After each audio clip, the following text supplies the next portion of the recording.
to Diamond Niners Weekly, week lucky 13 of the 2024 season. I am Nick, joined as always by Kevin. What's up, Niner Nation? And producer Brad, making it all go. Hey. All right, boys. A bit of an abbreviated show this week. There is a lot going on in Niner Nation. So we're gonna bang this show out, talk a little Niner baseball, get you ready for the week ahead, and then get on with it. So it's been an interesting week. Involved 4 games with the Niners, a game at Chapel Hill, followed by a home series versus Rice this weekend. The Niners won the series versus Rice. Kevin, the game on Tuesday night in Chapel Hill, what comments do you have to offer about that game? It was just a tough start.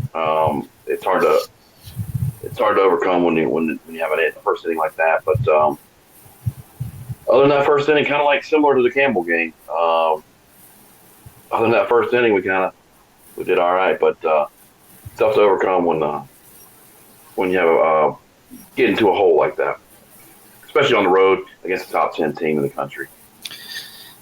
Yeah, the Heels are really good this year, and you get off to a start like that, and it just snowballs. So hey, it happened. ACC Network. Listen to Joe Templin on the broadcast. How about the fact that the broadcasters for the ACC Network were not at the Yard? That's not broadcasting a baseball game. That's Mystery Science Theater 3000. Some of y'all know what I'm talking about. I just dated myself really bad. I'm going to say Beavis and Butthead, but I don't know. That's kind of strange. When you got people, it's not that hard to. I mean, they've got a broadcast booth there. They've got tons of baseball folks in that area in the Triangle. You figured that they're going to get some guys there, but the one interesting thing from the broadcast that I did enjoy watching, I'm guessing that Woody or Coach Woodard asked Coach Forbes.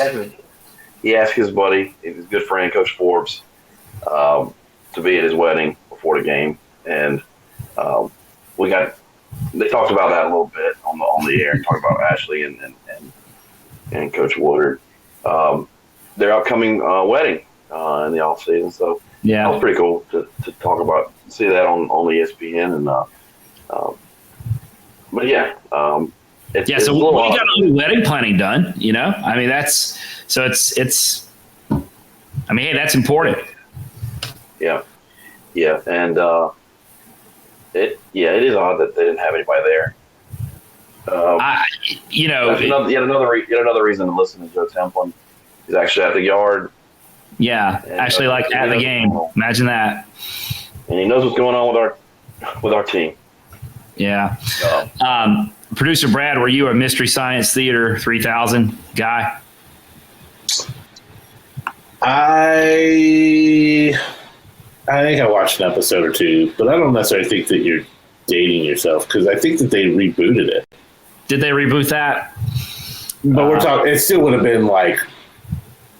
We're still talking like early 2000s when the reboot was. So maybe you are dating yourself, but that used to be on Comedy Central, 100 years ago, with the guy and the robots that would watch the science fiction movie and make fun of it while they watched it. So anyway, maybe we'll start doing games like that, guys. We'll watch the Niners game. I kind of like the Beavis and Butthead reference, though. Well, yeah, that's always solid. I mean, that might be a more accurate representation of what we're doing. Well, especially if it's me and Kevin sitting on a couch. Yeah. So I don't know. It was odd. It was odd. I'm sure there was a reason for it, but still having, have some people there. I mean, come on. Anyway, maybe they don't make enough money. off their TV contract. If you ask Clemson and Florida State, they don't. So who knows? So getting back home for this weekend, what's crazy. I mean, we're not trying to sugarcoat this. Longtime listeners of the show, we can be honest about where things are at, and I think we could all agree that this season has not gone the way that anybody would want it to. Obviously, it's well documented talking about the new pieces we're trying to incorporate and all the talent that's now playing in the minor leagues, graduated, et cetera, et cetera. But all that is to say, coming into the weekend, we were still in third place in the AAC.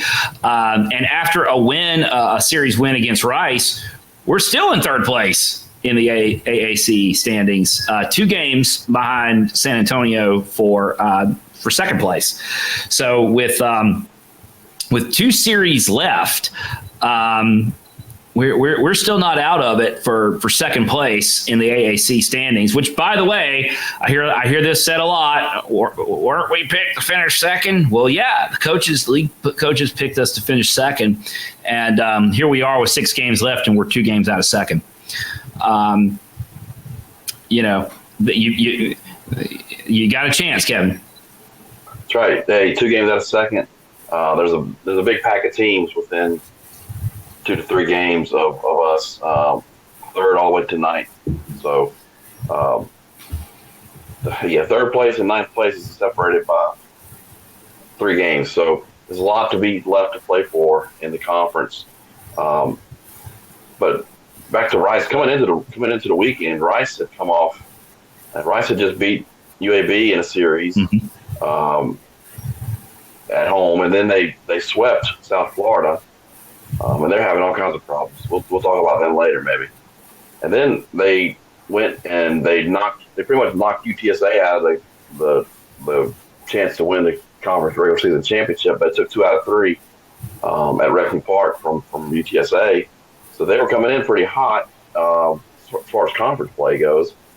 And then rain comes to town. We had to schedule a doubleheader for Friday. And took care of business, took the series, or 1 clean swoop on Friday night. Yeah. That was a great way to start the weekend.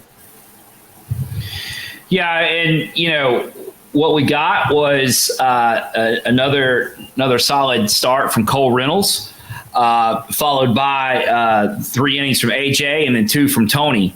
And I mean, if you're gonna start talking about our most effective combination on the season, it's Cole, AJ, and Tony. And that's what they got in game 1. It was Cole, AJ, and Tony, and Niners got the dub. Right. 5-4. Got a little dicey in the 9th, but Niners held on to win. Tony picked up a 6th save of the year. We used that combination quite a bit this season. Cole Reynolds threw 78 pitches. You kind of maybe want to see him extended a little bit more, take a little load off with AJ and Tony. But overall solid outing. I think that's a theme throughout the weekend. We want to try to push the starters a little bit longer to give AJ and Tony a little breathing room. We've gone to them quite a bit this season. Yeah. And come tournament time, we're going to have a lot of arms step up. Yeah. Huge night from Noah Furch. 4 for 4, 3 ribbies in that game 1. And he had a great weekend all the way around, but 4 for 4, pretty darn good. We also see RBIs from Juan Correa and Reed Hare. So had enough. It was one of those deals. Sometimes you just have to have enough, and that's what game 1 was. We had enough pitching and we had enough offense to get the 1-run win, which really set the table for the weekend. I think. It's getting that first W is the key, and they were able to do it. Yeah, jumped out to a lead, led start to finish in game 1, set the tone for the series. like I said, Rice was coming in on the streak. Nice conference series victories, and they were climbing the standings pretty quickly. So it's good to set the tone right out of the gate, and we continued that in game 2 and that nightcap of on Friday night. So we've settled into a weekend rotation now. We got Cole Reynolds Friday, Chase Carson Saturday, Adam Stanton on Sunday. Yeah. So we kind of settled into that starting rotation. And you got Chase on Friday night for game 2, pitching a day earlier than normal. He ended up going. He pitched into the 3rd inning. Didn't do too bad, but I went through 66 pitches. Really, Ron Deggs came in and he threw almost 100 pitches. He went 5 2/3. Ron Deggs, yeah, and he had a great 9 Ks for him on the day.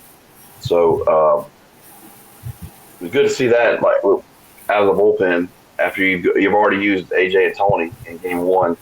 You give the ball to Deggs and he carries 5 2/3, and you get 1 inning out of Joseph Taylor to close it out. This game wasn't as close as the first one, but they did jump on us too early. They jumped out to a 2-0 lead, and we kind of battled back and took the game eventually 9-3. Now, I do like, I think we've talked about this before. I like Taylor as a freshman. He's gotten limited opportunities, and he's had some rough, as freshmen do. He's had some rough outings, but I like Taylor's field presence. I like what he brings to the table. He's kind of got that closer's mentality. I'm looking forward to seeing what he can do coming up, in the not only with the rest of this season, but, in his career here at Charlotte. Really like what he brings to the table. So the difference that I see between game 1 and game 2, as far as the pitching goes, Kevin, follow me on this, is in game 1, we used all our experience, and we used upperclassmen. Game 2, we used 3 pitchers that, in theory, will all be here next year. Right. And that's positive. we got some good stuff from guys that should be a part of our equation going forward. Not that I'm trying to turn onto the page for next year just quite yet, but when as the year progresses, you start to look at the roster and you're trying to think, because like you said, we did just go through this massive transition with bringing in all these new faces. You're starting to think, okay, well, who are these new guys? What do we got with these new guys? But 2, what might that look like going forward for the next year or 2? And this is 3 guys that pitched in game 2 that at least have the ability to be on the roster next year. Right, and Coach Woodard talks all the time. He said the most important team is this year's team. Second most important team is next year's team. So they're spending the majority of their time, obviously, on this year's team. But yeah, they've also got to start preparing for next year. It never stops. But yeah, we sprinkled Taylor in over the past 3 weeks. He's gotten some action. He got some action against Chapel Hill the other night. I thought he did well then as well, but it's good to see. And it's good to see some of the guys that are returning get some time on the mound. Yeah, and that's a fan thing to talk about. Right. Well, and that's what we are. So that's why we talk about it in terms of guys that, hey, this is what we see. These are pieces we see going forward for the future. Right. But with the current state of college sports, you never know what the team's going to look like next year to year. So no kidding. Who knows? Could be a waste of time what we're doing, but that's what, as fans, we want to see. We want to see, look into the future a few years. We want to kind of see the next wave of talent. We want to see kind of what's coming. But these days, you never know what's going to be. What the roster's going to look like. Kevin, you've known me a long time. You know I've wasted time on worse things. Oh yeah, me too. Me too. I've had way bigger waste of time than speculating who might be on the roster next year and how they might be able to help us going forward. So I'm willing. I am willing to spend time doing that. Well, it's kind of a constant conversation between us. We talk about this all the time. Yeah, between ourselves, but I guess now we're talking about it on the air for sure. Good night at the plate. 15 hits on the night. I mean, that game, too, the offense cranked out 15 hits. Furch had a couple with a ribby. Brandon Stallman had maybe one of his best offensive games of the season, going 3 for 5 with 2 RBIs. Brandon had a double. Brandon had a homer. Same thing with Spencer Nolan. Spencer was 2 for 4 with a double and a homer. Really Spence is he struggled to start this season, but just like last season, his defense let him on. His defense got him on the field, and over the last couple of weeks, Spence is starting to hit. So I'm digging it.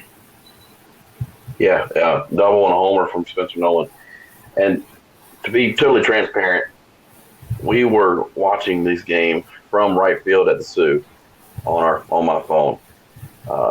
Nick and I and producer Brad were invited to throw out the first pitch for the softball game on Friday night. So we watched the beginning of the Niner, like game 2 of the Niner baseball game. Went and threw out the first pitch, and everything went great. In case you were wondering, everything went great with those first pitches. And then when I know the audience has got to be dying to know how we did, and they're relieved to hear that it went okay. Yeah, it was great. We got a lot of positive feedback, a little bit of criticism, but mostly positive feedback from over at Sioux. But we get a little bit of criticism everywhere we go, Kevin. Yeah, that's true. But yeah, we were watching it, and you could hear. See, our video feed on my phone was about 2 pitches behind. So you hear the home run, and you hear the crowd screaming, and then you hear the music. You're like, oh, somebody just went yard, and then we get to watch it. It's like watching our own replay. You get to see it on replay. Yeah. So you want to talk about having ADD? The Niner Gals on the other side of Phillips Road it was their last weekend of the regular season, and they were playing for a championship, which they ultimately did end up winning a co-title, regular season title. So we were involved over there. Watching that live, listening to the haze to see what's happening. And then when we hear something happen, looking down to see the video. Sensory overload. Yeah. And we're tweeting the whole time. Yeah. So it was intense. It was like the adrenaline going with all these games was nice. It was fun. It was a good Friday evening. It was a good day. It was. Yeah. It was a good day. A lot of fun, and just we have so much information at our fingertips these days, Kevin, and right.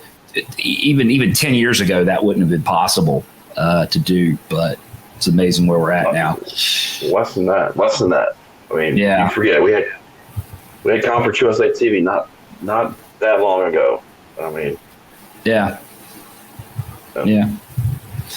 Well, so Friday goes really well. Baseball goes 2-0. Softball goes 2-0. So we're 4-0 on Phillips Road on Friday, and then the rains came. Saturday, both teams, both series tried to play, or at least they tentatively said we're going to put a game on the schedule. Nobody was playing on Saturday in this area anyway because of the amount of rainfall. And so everything got pushed to Sunday, which is interesting because Sunday's forecast didn't look any better than Saturday's, really, as far as like you look at it on your weather app on your phone. Sunday didn't look great either. And when I got up Sunday morning, it was kind of a little on the cold side, still kind of drizzling. And I was like, well, if it moves out by noon for baseball to start, we might be all right. But I'm going to tell you what, not only did the rain move out, the sun came out and it got hot. Yeah. I don't know about you, but I'm wearing a little sunburn from yesterday. Oh yeah, it's a classic Hayes sunburn. You go to the Hayes with a sweatshirt or a jacket on, and then you end up leaving with a sunburn. It happens every year. Usually early in the season is when it happens, but this weekend, the weather was strange, and it kept getting some overcast clouds, which were nice. But when that sun came out, it was like those July days at the Hayes with the summer camp going on. Yeah. Especially with that turf down there. But I was shocked that I didn't think we were going to get these games in because of travel restrictions. I didn't know what time they dropped dead time they had to leave. Right. But, man, they got it in. And glad to sit and watch 9 innings of baseball. It was good. It was good. Good to be back at the Hayes for sure. So we need to talk about this game, the Sunday game, a little bit. The Niners jump out to a 4-0 lead, and then end up losing 8-5. Bain homered in the 8th to get one back, but the Rice Owls scored 8 runs unanswered to go from 4 back to 4 ahead. But things got a little what's the word I'm looking for, Kevin? Things got a little intense. Yeah, they did. What was it? It was in the fourth inning. Fourth inning. Yeah, when our student section, they're very vocal, and they have been known to get in people's heads before, but they definitely got in. They definitely got in some of the Rice players' heads for sure. And well, I'm gonna say this. The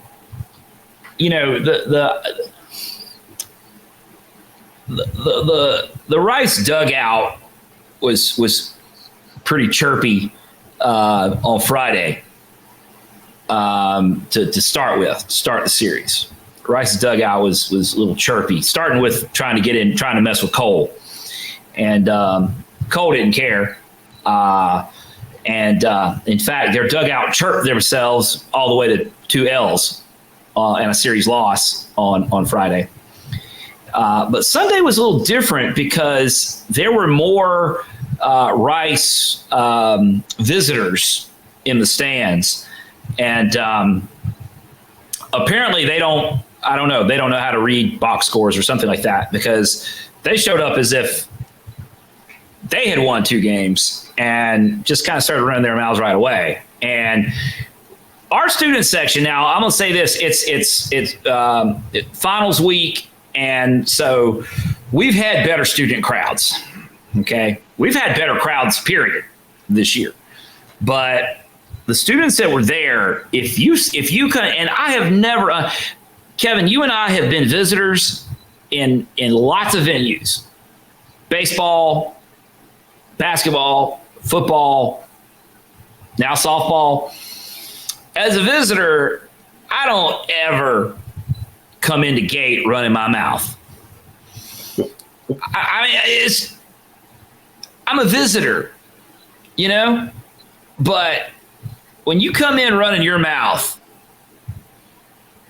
our students are not going to just sit there and let that go.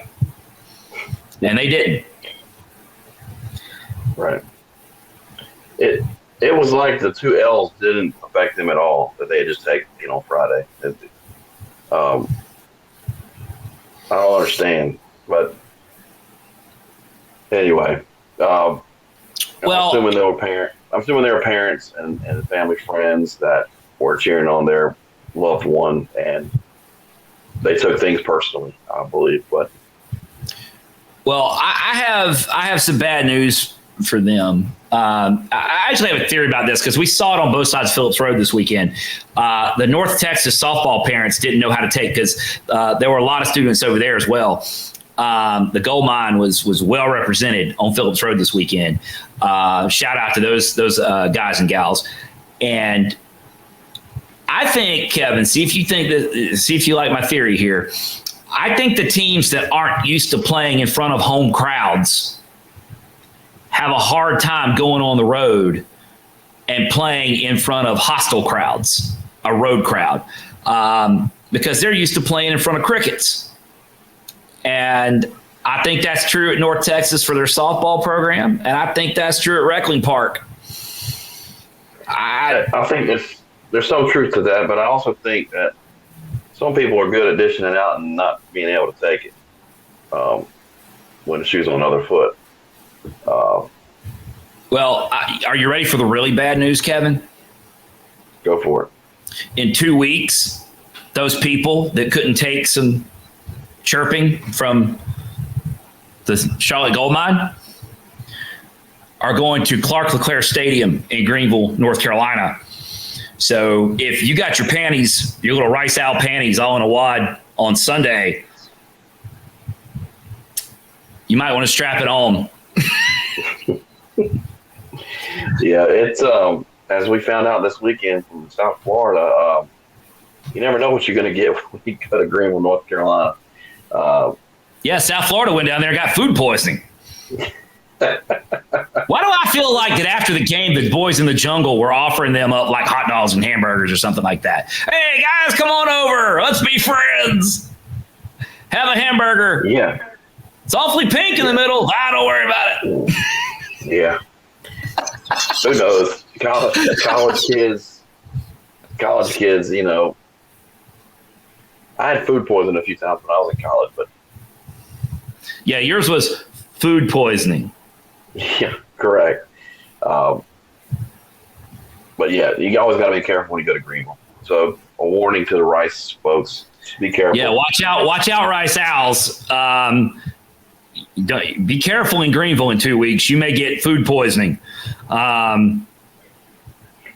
You can't take a little ribbing from a student section. You have bad things in store for you. Just so as you know. Yeah, and I don't know that. I honestly, they were hot coming in. I was expecting a little more from them, but it seemed like the best pitcher I saw all weekend from their side was the reliever they brought in. He had it going. He struck out 10 of our guys. We couldn't figure him out. Hats off to him. He pitched great. Only got allowed 2 hits and over 5 innings. He really changed the game. Because my question is, why did you wait till Sunday to use him? Yeah, you never know, man. You know how college baseball is. 1 week you call a guy's number and he can't throw a strike. And the next week you call on a guy and he's Nolan Ryan. So maybe that's what the case was. But hats off to him. He pitched well. He took us out of the game and allowed them to come back. And they didn't relinquish the lead. Then they brought in a slow lefty. Yeah, we had mixed results on him, but hats off to them. They pitched well. They pitched well against us. We didn't respond when they had their big rally, and that was the ball game. But it got very testy. It got very testy at the Hayes because what was his name? Becker, the DH. Yeah. The students were chirping. Flipped the bat halfway to the pitcher's mound. Yeah. Bat flip towards the pitcher, halfway between home plate and the pitcher's mound. Gets across home plate and then wants to talk trash to the student section. I think there was warnings given after that. Seemed like to me flipping a bat at the pitcher's mound would be an automatic ejection. I don't know, just me. Yeah, you got to think about player safety. I mean, and then they're chirping at Siebes over there at third base, and then well, their pitcher was. I think he made some gestures toward Carson Bain when he struck him out, and that didn't go over very well. no, Vic had to come get him. And then, and the umpires weren't helping themselves because they were inconsistent, and they lost control. They lost control of the game. Yes, they did. And then you start chirping. You start chirping at Vic. You better watch it, because I'm just here to tell you, there ain't nobody in that stadium that wants any part of Toby Bicknell. He'll run through the Rice dugout. They'll be boiling bag rice when he's done. But I don't know. It was weird. I don't know why that was. I don't know why any of that was allowed to happen. As far as some of the I don't know, the drama and all that stuff. If them boys wanted to be, that fiery, maybe they should have started before they were in danger of missing the conference tournament and getting their coach fired in the offseason or something. I don't know. Just my 2 cents. I'll tell you this, Kevin, and we'll move on. We'll talk about this week coming up.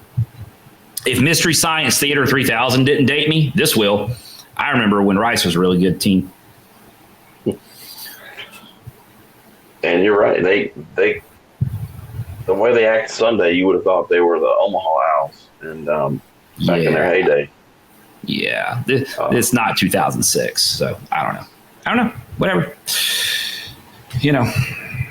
I appreciate them. I'll say this: I have a lot of appreciation for Rice. I appreciate them hosting the conference tournament last year, because we had a lot of fun in Houston. So, thanks, boys. All right, we got the week coming up. I love our out of conference schedule. Because we just play cupcake after cupcake after cupcake. We played Chapel Hill last week, and now we've got the number 2 team in the country, Clemson Tigers, coming to Truist Ballpark in Uptown Charlotte on Tuesday. By the time you're listening to this, it'll be Tuesday, if not later. So the game may have already. By the time you're listening to this, the game may have already happened. But as of right now, that game is tomorrow night, and the Niners, we were down in Clemson a couple weeks ago. The Niners didn't play a bad game, just didn't do enough to get the W. But it really, again, similar theme to last time to the Chapel Hill game. There was one inning in there where things kind of got astray and couldn't recover. Not quite as bad as it did last Tuesday night in Chapel Hill, but still, the point remains that Niners played a pretty decent game in Clemson before, save 1/2 inning. Maybe we can put it together a little better tomorrow night. Yeah, got a couple bad hops. A couple of bad bounces went Clemson's way. Yeah, down there, you saw it firsthand. I was watching on TV, but. Yeah, definitely winnable. We were in that game for sure, and hopefully tomorrow night when we play at Truist, we'll get that extra adrenaline from playing uptown and could get over the hump, and that'll be a very good victory for our program tomorrow if we can take on the number 2 team in the country and host them at Truist Park. Yeah, and we've got some top 10 wins. Yeah, seems like every week we're playing a top 10 team in some form or fashion. We've got this will be our 6th top 10 game this season. Yeah. And they're coming off. The schedule is ridiculous. They're coming off a series win against Georgia Tech. Yeah. So they're in the thick of it in their conference as well, so it's going to be – I'm sure we're going to see a good arm. Yeah. And Should be fun. It should be fun uptown on tomorrow night. Hopefully Niner Nation shows up and gets out there early. I have a feeling there will be a lot of orange because, well, they all live here. And they've got every motivation to come out with ranked second in the country. Tiger, down in Tiger Town, they're thinking Omaha these days, and rightfully so. So it'd be a good challenge for the boys. Have to see what we can get together. I have not seen, and Kevin, you're always on top of this. I have not seen game notes yet with a starter, unless they came out with TBD. TBD. The game notes are out. The game notes are out, but okay, I just haven't seen it yet. Joe's always on top of it. At the coverage, we got Jack Fitzpatrick and play-by-play Bo Durkak again. We are going to stream it on ESPN Plus this time. So I know that there was talk earlier in the year about the logistics of our broadcast stuff not meshing with what's going on at Truist, but I'm guessing they got all that worked out. So if you're not in town, if you're out of town, tune in to ESPN Plus, watch the game tomorrow night. If you're in town, head uptown. It's got plenty of seats. It's a great atmosphere to watch college baseball. Great atmosphere for baseball in general uptown, and really nice ballpark. Great. I think there's a pregame at Dilworth. Dilworth Neighborhood Grill on Moorhead. You might see Dave Tepper there. Dave Tepper may come in and take your hat off. So you never know. I mean, we have video evidence that Dave Tepper has been to Dilworth Neighborhood Grill. So hopefully come out and have a good time with that tomorrow night. Then the boys got to go on the road, headed out to Wichita. Interestingly enough, the softball conference tournament is in Wichita this week as well. So there will be lots of action on campus at Wichita this week and weekend. I think the softball tournament kicks off. The AAC softball tournament kicks off on Wednesday. Niner gals won't be playing until Friday, but and then the Niner baseball will play Friday, Saturday, Sunday. Wichita, another program, kind of trying to, their first year of a new coach, kind of trying to find their identity. They've been a little bit up and down. They are currently tied for fourth. They're one game behind the Niners in the standings. So this is, I think, Kevin, I would call this a good measuring stick weekend for the Niners. Right. You've got our first trip to Wichita as a member of the conference, or AAC. And, they're one of those traditional powerhouses that has traditionally, they've been to Omaha. They've won the College World Series. They've had some lean years as of late, and we know with our conversation with Coach Lauren Hibbs, the former coach at Charlotte, we knew quite a bit about their program, and he was there last year, Coach of the Year. Had a lot of roster turnover from last year, though, and they've had up and down years as well. So it'll be good. Like you said, good measure stick. There's a bunch of teams stacked right in together in conference standings, and it'd be good to get out of there with two to kind of separate a little bit from the pack. And looking ahead, you return home for the last series against Tulane. Third place, possibly second's right in front of us if things go well with this road trip. One thing I do want to say, it's possible. It's right there. We didn't talk about this. We do have some from AAC honors this week. Noah Furch was on the honor roll for their weekly awards. He was he batted .400 on the weekend, 2 doubles, 4 RBIs, 4 games last week. So congrats to Noah. But we talked about him a little bit earlier, having a big game big series versus Rice. So yeah, that's another feather in our hat this season. Another weekly award, a weekly honor. Um, so I just wanted to mention that before we moved on to this upcoming week too much. But yeah, I'm looking forward to seeing what Wichita State looks like. You know, we've never been there. Yeah, and that's going to be a program to watch. Their new staff, year one, coming in and taking over for Lauren Hibbs, as you said. Spent a year there. It's basically interim. I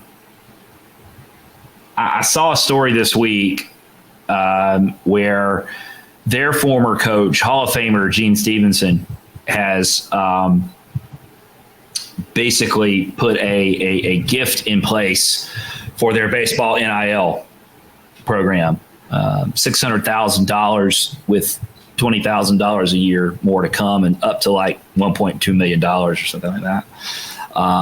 So Wichita State appears to be priming themselves to try to bring in some talent and reestablish their former glory. So that's going to be something to watch in the AAC, if they can do that or not. They've got such a strong tradition. Just a matter of whether or not they can get the right people in place to rebuild that. It's so hard to build something like that these days. But our league will be. I mean, we really need Rice to be back to where they used to be. We need Wichita State to be back where they used to be. And Tulane was a traditional power. Omaha experience. That would help the league tremendously. I know this year they're our first year in, but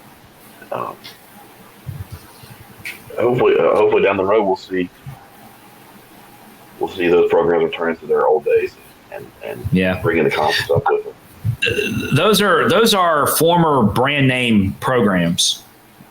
I mean, we talk about we're obviously focused on Charlotte baseball. That's a brand we're trying to build as far as playing in the NCAA tournament, competing on the national stage, kind of thing. But Wichita State, it's been a while, but Wichita State's done that. It's been a while, but Tulane's done that. Been a long while, but Rice has done that. It would be good for the league. It really would. If we could all up our games. I mean, we've done our part of late. Obviously, first year in the AAC. So, when you look at the conference RPI, I mean, let's just be honest, Kevin, it's not great. Yeah, and we scheduled a really tough out of conference. We did. Rice usually does the same, and they get. What used to happen, they would get beat down in such a tough non-conference, and then they go on a run midway through conference play, and they would figure it out, and they'd make a run, and they'd get a top 4 seed in the tournament, and then they'd go make noise in the tournament, make the regional. But that hasn't happened of late, and I don't know. It's tough because UTSA is always they're always a bubble team. They've always been a bubble team the last 3 or 4 years, and they're kind of slipping a little bit at the end of the season. They're on a slide. Yeah. So it's kind of up for grabs. I mean, for ECU, they're running away with the league right now, and then we're all kind of fighting for second. We're all kind of fighting for second place right now, and isn't that what we said coming into the season, though? Yeah. I mean, that's kind of what we didn't expect our season to exactly play out exactly the way it has. But as far as the league goes, we said ECU and then everybody else trying to figure out where they fit. Right. I didn't expect the gap to be as large as it is. looking at the RPIs, ECU is the only one that is in a double-digit RPI. Everybody else is in the hundreds. Yeah. So I didn't expect that. I expected 3 or 4 teams with sub 100 RPIs going after ECU, but it's not happening this year. And Nope. That tournament's going to be interesting because ECU is obviously the lead dog, and then everyone else is kind of just fighting for second. And it's going to be an interesting tournament. I mean, only 8 teams make the tournament. So last 2 weeks are going to be a dogfight to see who makes the tournament. And then the seeding is going to be,